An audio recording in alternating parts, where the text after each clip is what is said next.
Israel पर Hamas के हमले ने सऊदी अरब और ईरान के बीच अविश्वास की नई दीवार खड़ी कर दी। सऊदी अरब ने ईरान से कहा कि ईरान की सेना से सहयोग तो बढ़ाना चाहता है, लेकिन इसके लिए बड़ी शर्त है।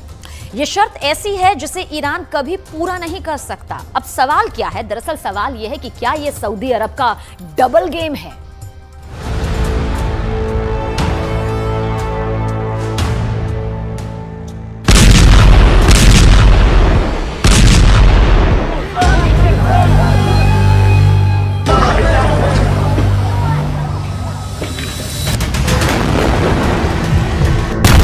गाजा में गिरते गोलों के बीच सऊदी अरब ईरान के बीच डील की पेशकश हो रही है, लेकिन सऊदी अरब ने इस डील के होने से पहले ईरान के सामने रख दी है बड़ी शर्त जो ईरान के हथियार जमा करने के इरादे का पर्दाफाश है। शर्त अपने इरादे को अपने वर्चस्व में कमी करने को लेकर है।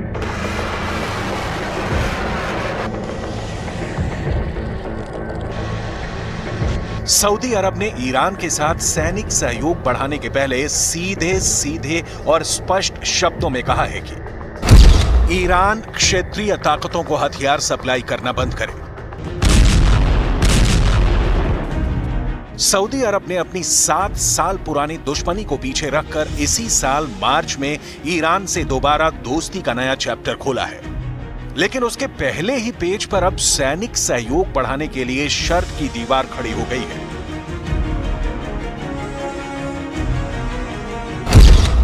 सऊदी अरब ऐसा क्यों कर रहा है? सऊदी अरब ईरान से आखिर चाहता क्या है?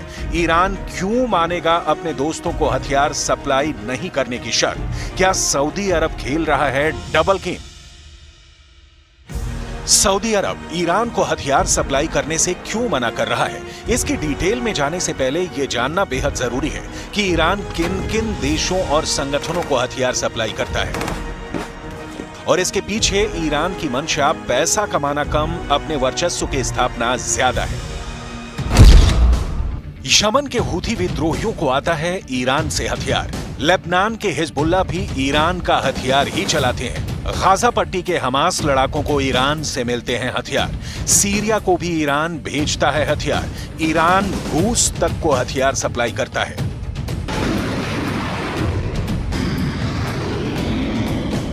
रूस इस वक्त जिन कामिकाजे ड्रोनों का धुआंधार इस्तेमाल यूक्रेन युद्ध में कर रहा है, वो ईरान से ही सप्लाई होते हैं। ऐसे ड्रोन हमास के पास भी होने के कयास लगाए जाते हैं। अब सवाल यह है कि सऊदी अरब से सैनिक सहयोग बढ़ाने के लिए ईरान हथियार के दम पर हासिल अपने आधिपत्य की बलि क्यों चढ़ाएगा? इस सवाल का जवाब डिटेल में दिखाएंगे। इस वक्त सऊदी अरब की इस शर्त के पीछे और पूरे ईरान सऊदी अरब के बीच रिश्तों की नई और बेहद दिलचस्प कहानी को समझना बहुत जरूरी है। सऊदी अरब इस समय कूटनीति की पिच पर बढ़िया खेल रहा है। हमास के इजरायल पर हमले ने सऊदी अरब को ईरान पर नैतिक नकेल लगाने का मौका दे दिया है। कैसे? इसे विस्तार में समझिए। सऊदी अरब अमेरिका का खाड़ी में सबसे बड़ा सहयोगी है, लेकिन सऊदी अरब अब चाहता है कि सैनिक सहयोग में अमेरिका पर निर्भरता कम की जाए। तो इसके लिए सऊदी अब ईरान से हाथ मिला रहा है। अब देखिए, ईरान अमेरिका का दुश्मन नंबर 1 है। ईरान से दोस्ती भी सऊदी अरब की चीन ने करवाई।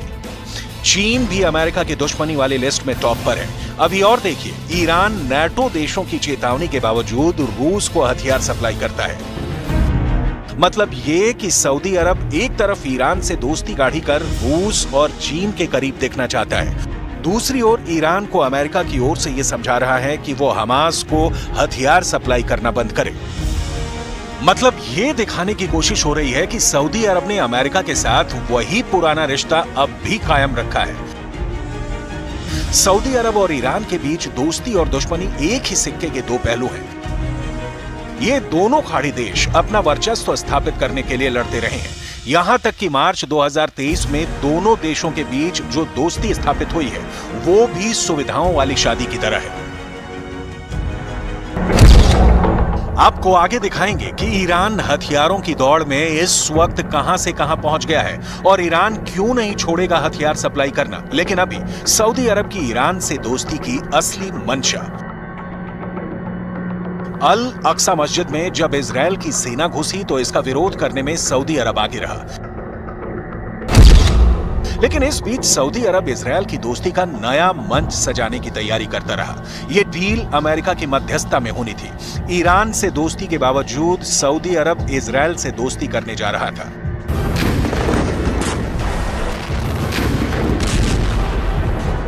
ऐसा इसलिए क्योंकि सऊदी अरब को गाजा से ज्यादा चिंता अपनी है, इजरायल उसके लिए फायदेमंद है। तो एक तरफ तो सऊदी अरब इजरायल को गले लगा रहा था, दूसरी ओर ईरान से गलबहियां कर रहा था। हमास के हमले ने सऊदी अरब के इस दो तरफा चरित्र को बेनकाब कर दिया। जिस अल अक्सा मस्जिद में इजरायली सेना के घुसने को हमास ने पूरी दुनिया में इस्लाम के खिलाफ हमला बताया, बदला लेने के लिए इजरायल पर हमला कर दिया। सऊदी अरब ने उसमें हमास का साथ देने से इनकार कर दिया।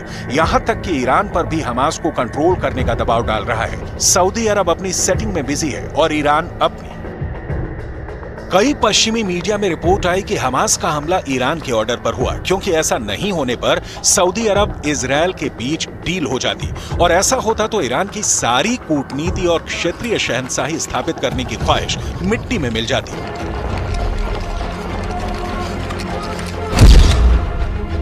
यहां बिल्कुल संक्षेप में समझना जरूरी है कि सऊदी अरब ईरान के बीच की दोस्ती ईरान पर कैसे भारी पड़ती। इजरायल सऊदी अरब डील होती तो ईरान क्यों होता परेशान? पहली वजह, ईरान के 3 मुख्य दुश्मनों इजरायल, सऊदी अरब और अमेरिका के बीच बड़ी डील होने की संभावना पैदा होती। दूसरी वजह, सऊदी अरब इजरायल की डील से खाड़ी में शक्ति संतुलन सऊदी अरब के पक्ष में झुकता, क्योंकि डील की मध्यस्थता अमेरिका कर रहा है। तीसरी वजह, खाड़ी में ईरान की बढ़ती ताकत पर तत्काल लगाम लगाने की संभावना पैदा होती।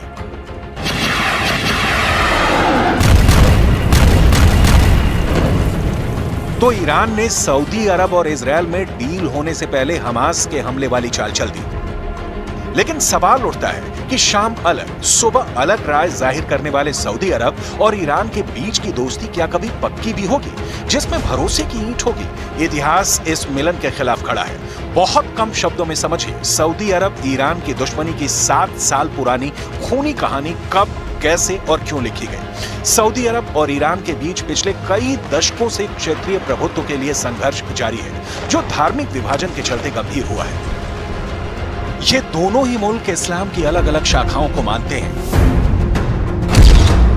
ईरान एक शिया बहुसंख्यक देश है, जबकि सऊदी अरब सुन्नी बहुल देश है। सुन्नी और शिया कानून, धर्मशास्त्र और संगठन जैसे मामलों में अपने अलग अलग नियमों का पालन करते हैं। इन दोनों समुदायों के नेता प्रभाव के लिए एक दूसरे के साथ संघर्षरत रहे हैं।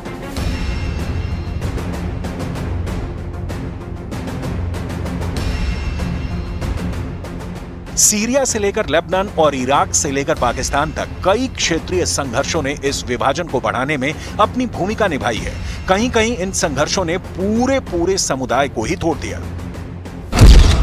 ईरान यमन के हूथी को इसलिए सपोर्ट करता है क्योंकि वो शिया है। लेबनान के हिजबुल्लाह को भी इसलिए सपोर्ट करता है क्योंकि वो शिया है। इराक में भी सपोर्ट पहुंचाता है क्योंकि वहां भी शिया मुसलमानों की अच्छी तादाद है। लेकिन ये ध्यान रखने वाली बात है कि ईरान हमास को भी सपोर्ट करता है, जो सुन्नी है। लेकिन यहां मामला इजरायल के खिलाफ है, तो ईरान तो हर उसके साथ है जो इजरायल को अपना दुश्मन बनाते हैं।